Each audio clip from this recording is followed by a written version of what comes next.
This word is pronounced latrophobia. Latrophobia means an intense fear of doctor or medical professional.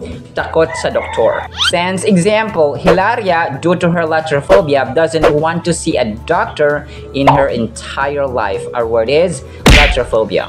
Hilaria, ito ang konting kalamang dapat na alam mo. Alam niyo ba na si Hilaria ang pinakaunang first lady ng ating bansa? Because she was the first wife of Emilio Aguinaldo, the first president of the Philippine Republic. Ngunit maagang namatay si Hilaria kung kaya nag-asawang muli si Emilio sa katauhan ni Doña Maria Agoncillo.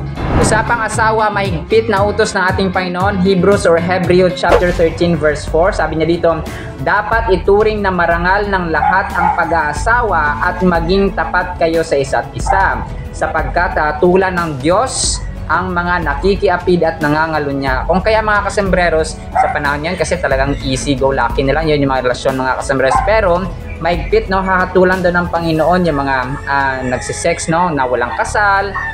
Sorry po sa term, pero ganun po siya mga kasembreros. Kung kaya it's really important to read, love, and obey what's in the Holy Bible para magkaroon po tayo ng dunong at saka kaalaman. Mula rito kung saan matatagpuan ang pinakamataas na bundok sa buong Pilipinas, ang Mount Apo. Yan ang konting kaalaman at katotohanang dapat na alam mo.